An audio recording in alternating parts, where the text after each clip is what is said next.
guys, we're back for another Dokkan battle video.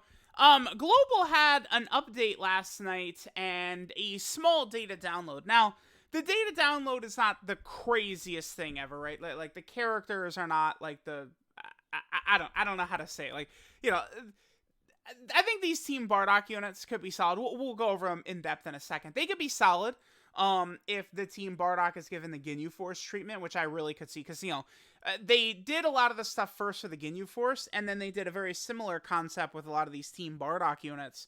So I could very easily see my, idea has been drop a Dokkan Fest Bardock, base form Bardock from the special, right? He could have like an intro where he puts on the headband or something, or even like just a costume change or something. He could be as good as Captain Ginyu. You could drop banner units, so, Shugesh and Tora and Borgos and Fasha, right? Just make the team ridiculous. You could rainbow the LR Int Bardock and EZA them. So, I do think grabbing these characters could be solid. Keep in mind that you do need the Team Bardock characters to EZA the LR Tech Ginyu Force as well. So it really is in your best interest to make sure to get these done. I know a lot of people on JP did not grind the Team Bardock EZAs, but it's definitely worth it to get the LR Tech Ginyu unit, which is ridiculous. You have to have these characters in order to EZA the LR Tech Ginyu, right? So there is that, but there's actually a couple of interesting tidbits in the update too that we want to talk about. In particular, this right here. So added dragon or treasure item. Now, this is not...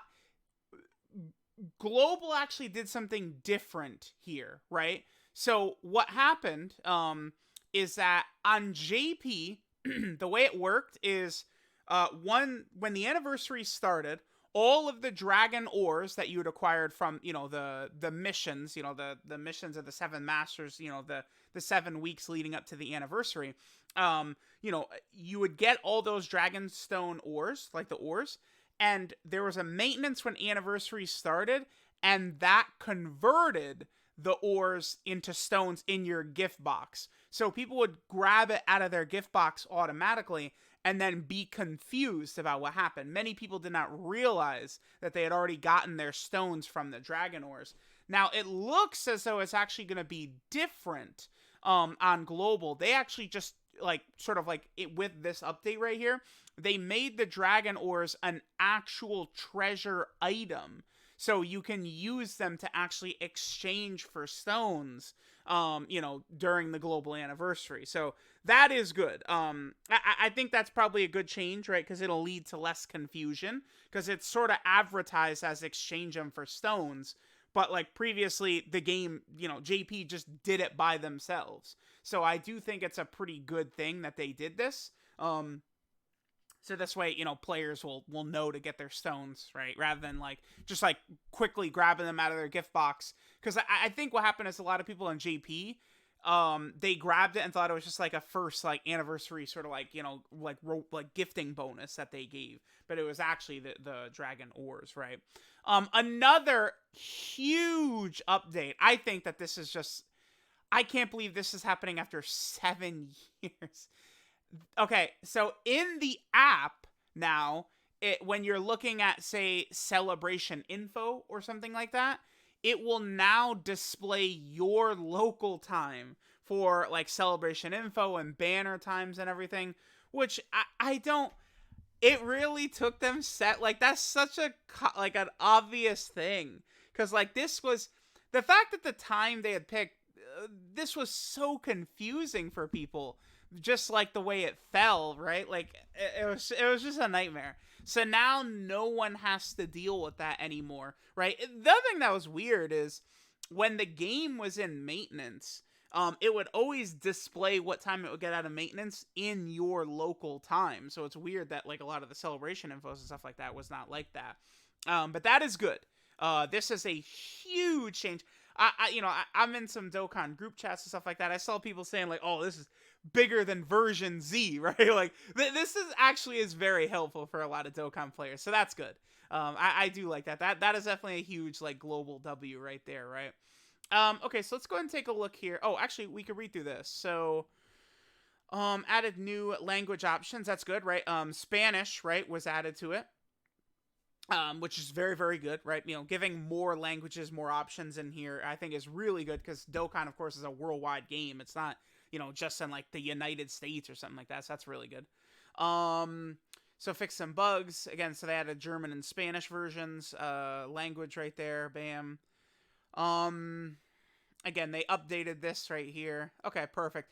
One other thing too. So I did notice that there was a little bit of an update, right, where like when you're going through like a link level stage, right, like it would like if a character, like, okay, so you do like a stage and like a character might link level, but then there's text now where like characters did not get link levels, just to sort of specify, right? They just cleaned up a little bit of things like that, which is good. Okay, so we can get rid of that. Okay, so let's see here.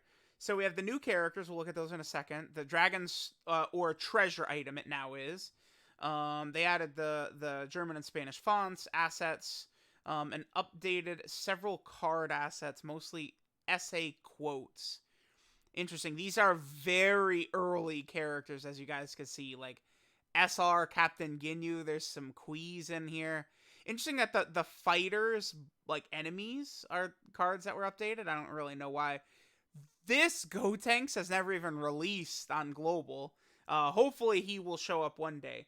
And this is a guy that has only been like a login bonus a couple of times on JP as well, right? But not anytime recently. Okay. So there's all that stuff, and yeah, there's now the treasure item. Okay. So we have the 3 characters, right? We have Tora right here. Tora's decent because he at least does defensive stack. So that could give him some moderate use in, say, Infinite Dragon Ball History missions or Legendary Event missions, right? During the 7th anniversary, they actually do add a number of missions to the GT Legendary Goku event as well as the Legendary Vegeta event. So you do want to keep that in mind. Tora, of course, is a support type unit, so he could be very effective doing that. He's able to get some healing as well. Nothing really too crazy, though, right? Just like a defensive stacking support unit. But, you know, you never know. They might add, you know, Team Bardock, you know, as like a mission requirement to one of these stages. And that could be very helpful, right? Having a defensive stacking support type unit. So that could be good. Then we have Shugesh. Same thing with Shugesh here. This is another defensive stacker. So, you know, you could kind of utilize Shugesh and Tora for, you know, any of those type of long event missions. He's not really doing anything too crazy in here. Like, you could do some combo plays for sure, because, like, you know, he guaranteed stuns if the enemy is sealed, right? And he also has an additional attack that's a high chance to super if the enemy's in attack down or defensive down status, right? So you can kind of just, like, do some combos with some of these other sort of like Team Bardock characters. Remember, the best one by far is actually going to be the STR Bardock. This guy will be the next one that's going to come out on Global. This guy is really good because he's able to get up to 50% damage reduction. I actually should do it. This guy is on a 200% leader skill. He's on Raditz's Pure Saiyan and Space Traveling Warriors. I should do a video on this guy 200%, because he actually is pretty good. This Bardock would be really interesting if we got like a Dokkan Fest Bardock, right? To lead like the Team Bardock team, like I kind of like described. If they did that, this guy would be a monster on that team, right? So keep that in mind. And then the final unit here is Android 16 is getting his Dokkan Awakening and his EZA. Now, I think at this point, this is definitely the best of the Super Strike EZA characters, because this Android 16 is really effective on Cell's Android/Cell Saga Android team, right? When I did my, Cell's Android team no iteming the entire red zone, this Android 16 I was able to use in some of the tougher stages, because the way this guy works is you have a high chance to guard if all allies in the turn are Android/Cell Saga characters, which is good, but that alone is not enough.